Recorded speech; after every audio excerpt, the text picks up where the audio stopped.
అందరికీ నమస్కారం. దక్షిణాయనం, వర్ష ఋతువు, శ్రావణమాసం, శుక్లపక్షం, పాడ్యమి, ఆశ్లేష నక్షత్రం, సోమవారం.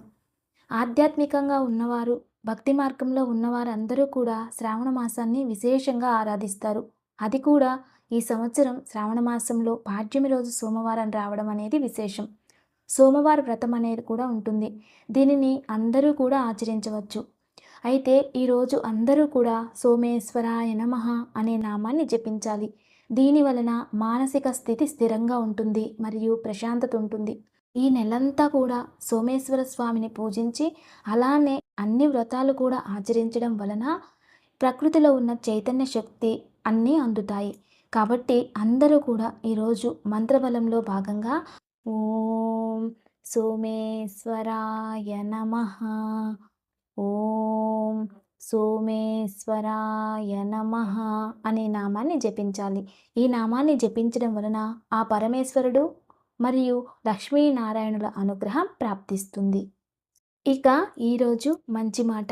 మన జీవితంలో కొన్నిసార్లు అబద్ధాలు చెప్పినా అవి నిజమైపోతూ ఉంటాయి. జరగని సంఘటనలు జరిగేలా చెప్పినా కూడా అవి నిజమైపోతూ ఉంటాయి. ఎందుకంటే ప్రతి ఒక్కరిలోనూ ఆధ్యాత్మిక శక్తి అనేది ఉంటుంది. అందరిలోనూ భగవంతుడు ఉంటారు. అయ్యప్ప స్వామి ఉత్తరా నక్షత్రంలో జన్మించారు.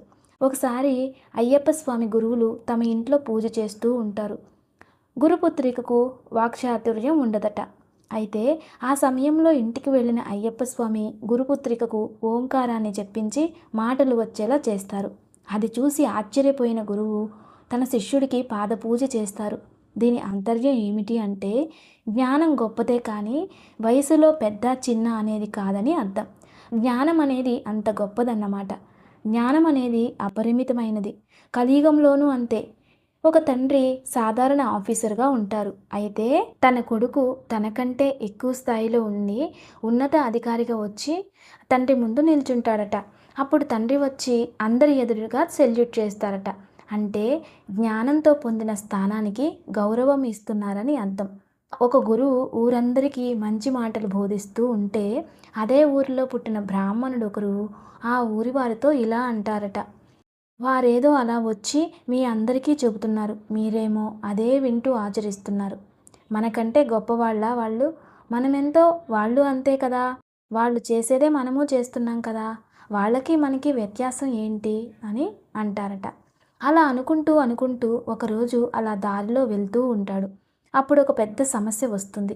అప్పుడు అరే, ఆ గురువుగారు ఊరందరి సమస్యను పరిష్కరిస్తున్నారు కదా, నా సమస్యకు కూడా పరిష్కారం ఉంటుందేమో అని గురువు దగ్గరికి వెళ్తారు. అలా అక్కడికి వెళ్ళగానే గురువుని చూడగానే తనకు తెలియకుండానే పాద నమస్కారం చేసి, అయ్యా, నాదొక సమస్య ఉంది, దానికి మీరే పరిష్కరించాలి అంటారు.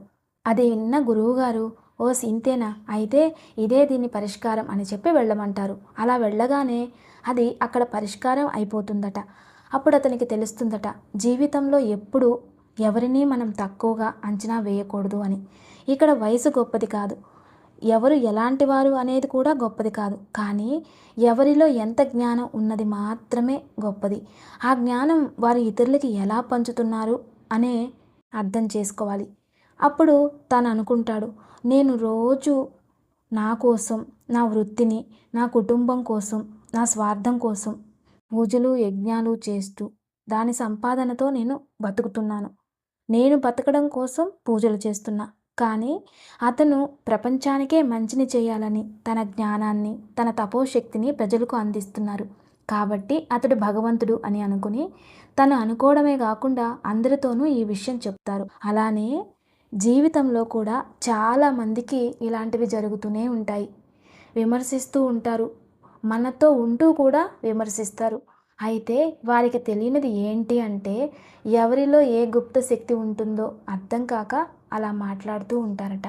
కాబట్టి ఎప్పుడూ కూడా ఎవరిని తక్కువగా అంచనా వేయకూడదు. మన ముందు వారు దాసత్వం పొందుతున్నారు, మంచిగా మాట్లాడుతున్నారు, శాంతంగా ఉన్నారు కదా అని తక్కువగా అంచనా వేయడం, చిన్నచూపు చూడడం కానీ చేయరాదు. తల్లిదండ్రులను, గురువులను, రాజులను కోపం పడకుండా ఉండేలా చూసుకోవాలి. అలా మనం జీవించాలి. వారికి కోపం తెప్పించేలా ఎప్పుడైతే మనం ఉంటామో మన జీవితం నశించిపోతుందట. దీనికి సోమవార వ్రతం అని ఒకటి ఉంటుంది. విదర్భరాజు ఎక్కడైతే ఉంటాడో అక్కడ ఒక అరణ్యంలో గురుకులంలో ఇద్దరు స్నేహితులు ఉంటారు. వారు చదువుకుంటూ ఉంటారు. ఇద్దరు కూడా మహాజ్ఞానవంతులు. అలా చదువంతా అయ్యాక యుక్త వయసు వస్తుంది.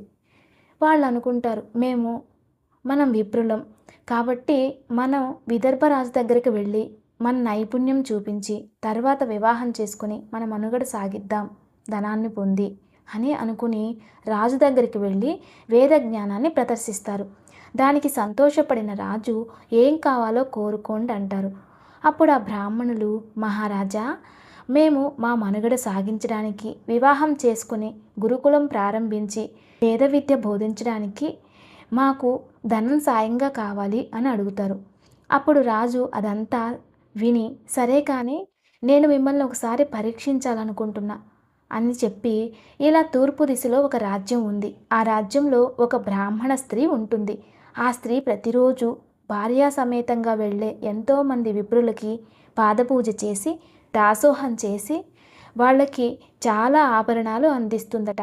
కాబట్టి మీ ఇద్దరు కూడా వెళ్ళి ఆమె నుండి ఏదైనా బహుమతి తీసుకొని వస్తే అప్పుడు నేను మీకు దానికి పదింతలు ఇస్తానని చెప్తారు.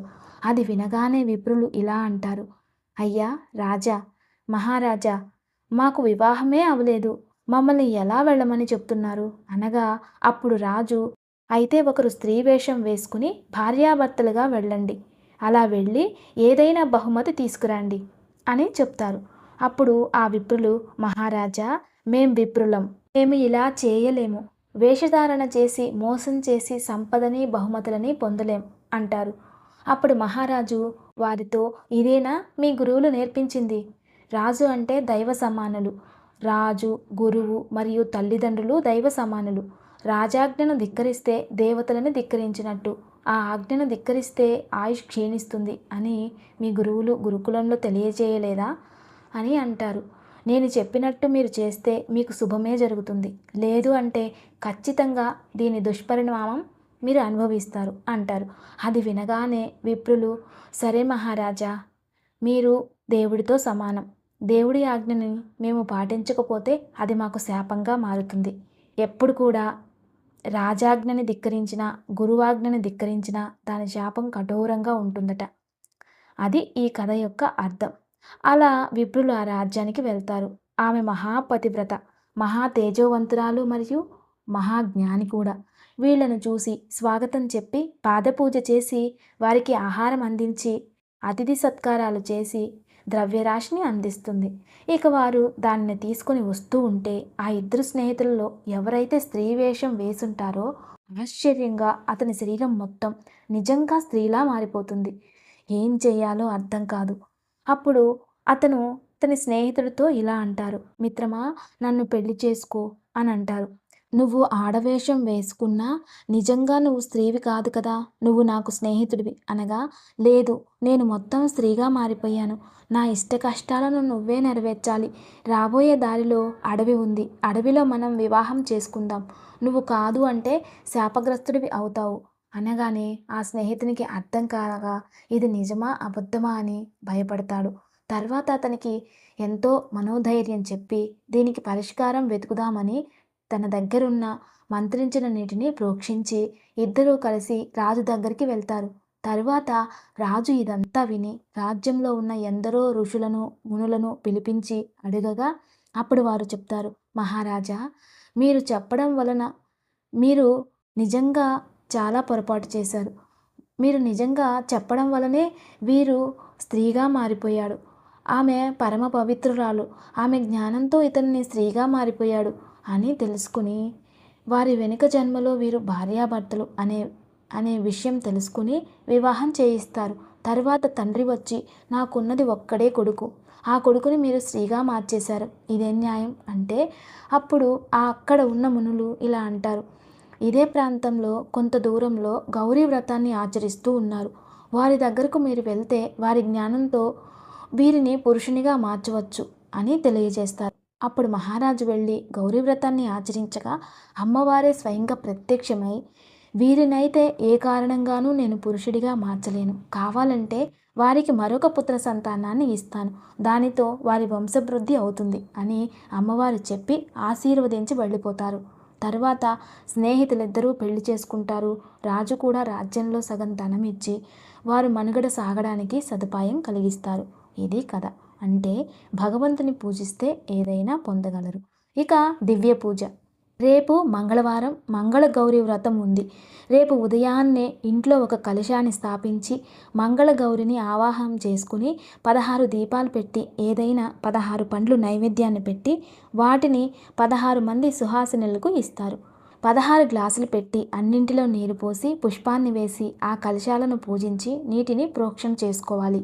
ఈరోజు ఉప్పు లేని ఆహారాన్ని భుజించాలి. అలా చేస్తే వంశాభివృద్ధి, ఆరోగ్యం మరియు వివాహమైన స్త్రీలు 5 సంవత్సరాలు ఆచరిస్తే సుమంగళి యోగం, సత్సంతానం ప్రాప్తిస్తాయి. మంగళగౌరి అనుగ్రహం ప్రాప్తిస్తుంది. ఈరోజు సోమవారం కాబట్టి ఏదైనా పని విజయం కోసం సోమవారం ఇంట్లో నుండి బయటికి వెళ్ళేటప్పుడు అద్దాన్ని చూసుకొని వెళ్ళాలట. అది కూడా ఓవెల్ షేప్లో ఉన్న అద్దం అయితే బాగుంటుంది. ఇక ఈరోజు దివ్యమైన యోగక్షేమం. ఈరోజు సాయంత్రం 5 బిల్వ దళాలపై శ్రీరామ అని రాసి వాటిని నీటిలో వేయాలి. పూజానంతరం తమలపాకుతో ఆ నీటిని ఇల్లంతా ప్రోక్షణ చేయాలి. తర్వాత బిల్వ దళాలని ఏదైనా చెట్టు మొదట్లో వేయాలి. పరమేశ్వరుడి ముందు విప్ప నూనెతో దీపారాధన చేసి దారిద్ర్య దహన శివస్తోత్రాన్ని పారాయణ చేయాలి. ఇలా ఆచరించడం వలన ఇంట్లో దారిద్ర్యం దూరం అవుతుంది. శ్రావణ మాసం అంతా శాకాహారులై ఉంటే శుభప్రదం అవుతుంది. నమస్తే. Thanks for watching.